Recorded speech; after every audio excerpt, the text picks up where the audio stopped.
Rosa Mavila, congresista de la República, amiga, por supuesto, de Javier Díaz-Canseco, ya está en la línea y con ella vamos a conversar un poco. ¿Cómo está, señora Mavila? Bienvenida al programa.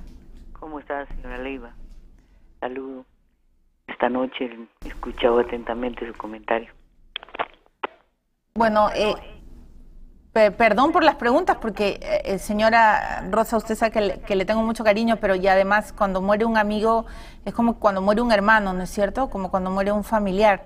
Yo quería pedirle una reseña personal de Javier, usted que lo conocía tanto, que con quien ha compartido tantas cosas. Además, me gustaría saber un poco cómo lo va a recordar. Yo sé que ahora está usted muy triste y todos estamos muy tristes porque no pensamos que Javier se iba a ir tan pronto. Pero, ¿qué nos podría decir de él como persona? Yo quisiera decirle cómo él se autodefinía en uno de sus últimos discursos. Decía que los izquierdistas no somos peseteros, sino gente de principios. No somos solo intelectuales, sino somos gente vinculada a la acción. El día de hoy estuve pensando en releer a Javier y su comprensión de la política con la ética. Quiero empezar citándole estos bellos versos de Benedetti, que Javier los pone como preámbulo de un artículo sobre el balance de Izquierda Unida, y dice: no te rindas, aún estás a tiempo de alcanzar y comenzar de nuevo, aceptar tus sombras, enterrar tus miedos, liberar el lastre, retomar el vuelo. No te rindas, que la vida es eso: continuar el viaje, perseguir tus sueños, destrabar el tiempo, correr los escombros y destapar el cielo. Desplegar las alas e intentar de nuevo, celebrar la vida y retomar los cielos. Yo le diría a mi amigo y compañero Javier: desplegar las alas, intentar de nuevo, celebrar la vida, pasar por encima de la muerte, retomar los cielos, la construcción de una ideología y una organización de izquierda para las nuevas generaciones. Y lo digo milagros porque en un programa de hoy día alguna comentarista refirió que la izquierda desaparecía con la muerte de Javier. No, yo no creo eso. Es absolutamente al contrario. Claro. Si hubiera visto usted la cantidad de personas que he visto a San Marcos, yo siento que la izquierda renace y se organiza el recambio generacional, y eso era lo que Javier quería.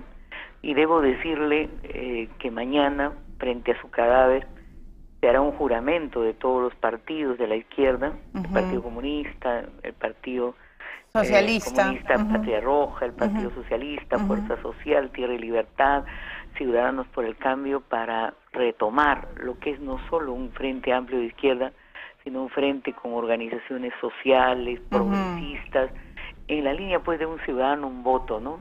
Claro. Y para apostar genuinamente por la democracia, porque Javier, también le he leído esta tarde, luchaba contra una suerte de sentido común que decía pues que se pretende identificar a las fuerzas de Izquierda Unida, especialmente a los mariateguistas, marxistas, con el terrorismo senderista y su culto a la violencia y a la crueldad. Y Javier había autocriticado clarísimamente de un tiempo en que solo la idea de la violencia cundió entre nosotros, porque nunca la pusimos en práctica. Claro. Porque siempre nos presidió un criterio de humanidad y de lucha por los intereses populares, y hasta ahí hemos llegado siempre, ¿no? Además, Rosa, yo creo, no sé si usted pensará lo mismo, pero yo creo que Sendero Luminoso le hizo demasiado daño a la izquierda peruana, porque como usted mismo lo ha relatado, en muchos momentos se satanizó, ¿no es cierto? Y persona que era de izquierda era persona terrorista, y no es así. En todas las sociedades hay gente de izquierda, hay gente de centro, hay gente de derecha. Lo peor que le podría pasar al Perú es que desaparezca la izquierda. Además hay gente muy consecuente en el bloque de izquierda, gente como Javier, gente como usted. Yo le quería preguntar, Rosa, ¿cuándo fue la última vez que vio al congresista Díaz-Canseco? Lo vi hace aproximadamente mes y medio, y ¿sabe lo último que me dijo? Rosa, nunca dejes de defender coherentemente a los discapacitados ni al pueblo peruano, ¿no? Y ese Javier que se preocupaba por los adoloridos en su cama, en la que él estaba sintiendo dolor, ¿no? Porque sí, claro, decía que había otros que no tenían medicinas sedantes para mitigar el dolor. Una de las últimas columnas de La República, que bueno, él publicaba en La República continuamente y desde hace varios años, que me conmovió mucho, fue justamente lo que usted está señalando, ¿no? El hecho de reclamar terapias de dolor para las personas que no tienen los recursos necesarios, ¿no? Y sobre todo que están en enfermedades terminales. En su comprensión política, Milagros, había que restituirle sensibilidad y humanidad a la política, había que imaginar un proyecto colectivo como país y como nación desde el punto de vista de los intereses de las mayorías, había que devolverle a la política sentido ético y criterio de humanidad, había que apostar por un capitalismo, sí, pero popular, con redistribución de la riqueza, había que luchar denodadamente contra la corrupción, había que trabajar por legitimar las voces del pueblo en la política, había que luchar contra el racismo y la discriminación, y en fin, yo en Javier siento un gran compañero de generación, un gran ejemplo que me compromete, al igual que a los nuevos cuadros que van emergiendo en la lucha política, en ese esfuerzo por la gran transformación, pero por una política vivida con tolerancia, pero también con mucha coherencia. Por supuesto. Entre lo que se dice y lo que se hace, ¿no? Con mucha consecuencia. ¿Cómo enfrentó el tramo final, don Javier? ¿Le decía algo? Porque, claro, hay personas que ya sabiendo que están enfermas, se llenan, hay varios sentimientos encontrados, ¿no es cierto? Para muchos pacientes que enfrentan una enfermedad como es el cáncer, pues no es fácil.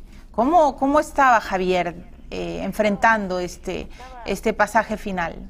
Estaba obviamente movido porque sabía lo que venía, sabía que estaba luchando contra la muerte. Claro. Yo lo único que le dije fue, Javier, tú has luchado toda tu vida, has luchado más de 45 años, lucha, compañero, no te dejes vencer así, persiste, hazlo todo en este tramo por ti porque te necesitamos. Creo que lo dio todo.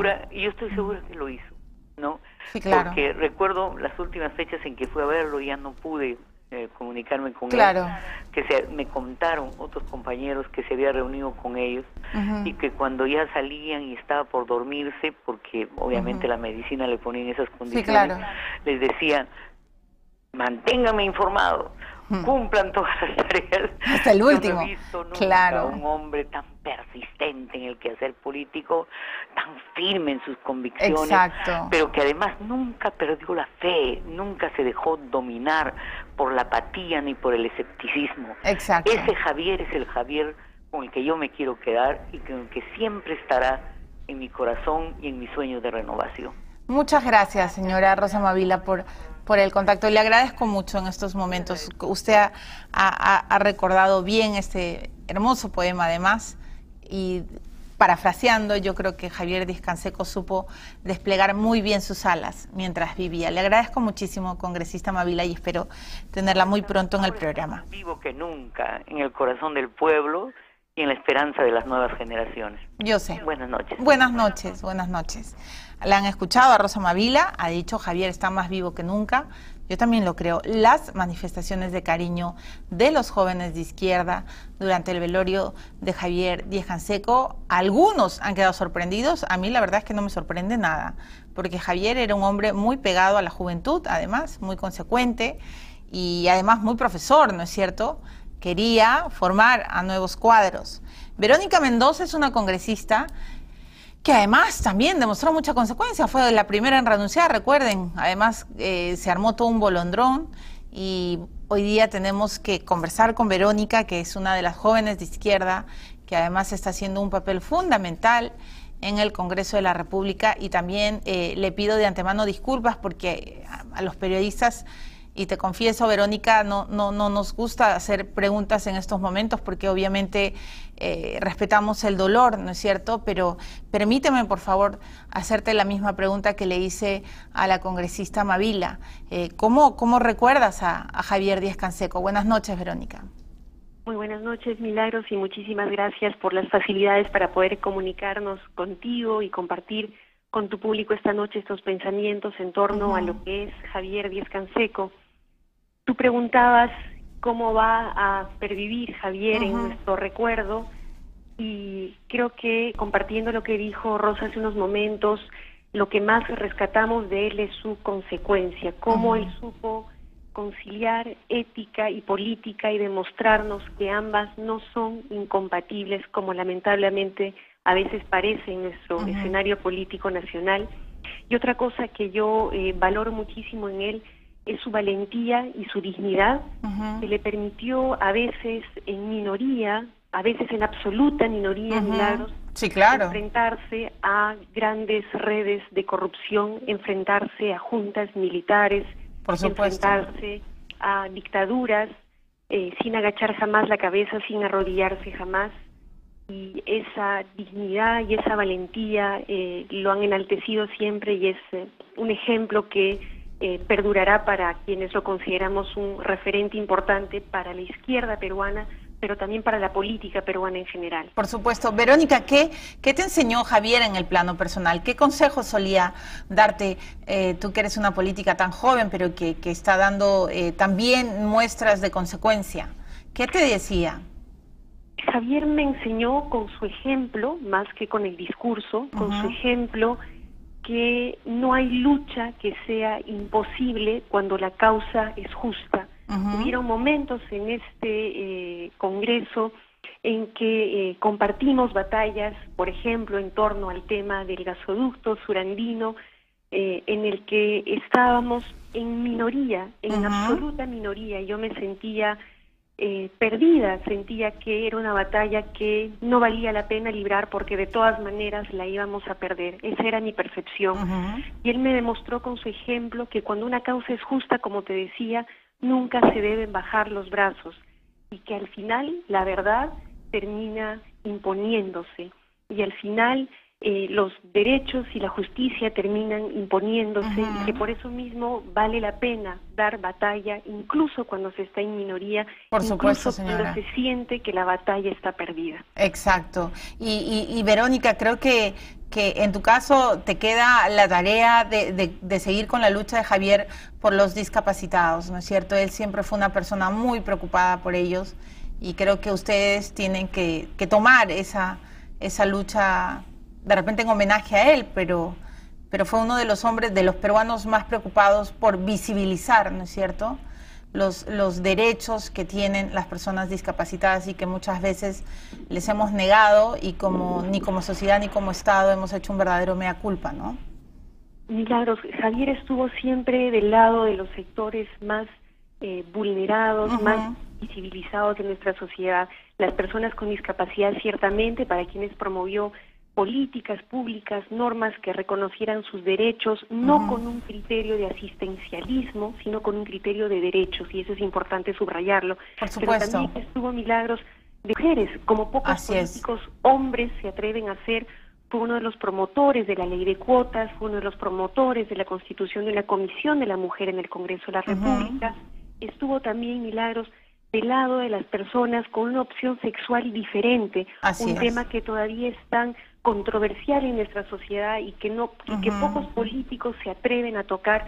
Él estuvo de su lado también para reconocer sus derechos como cualquier ciudadano peruano. Del lado también, Milagros, del sector campesino, en la lucha por el reconocimiento de sus tierras y sus territorios, del lado también de los trabajadores, en la lucha por el reconocimiento de sus derechos laborales, y no en vano, Milagros, hasta el final de sus días estuvo batallando. Exacto. Y lo último que hizo fue promover una iniciativa ciudadana para terminar con los regímenes especiales que vulneran derechos de los trabajadores, tanto del sector público como privado.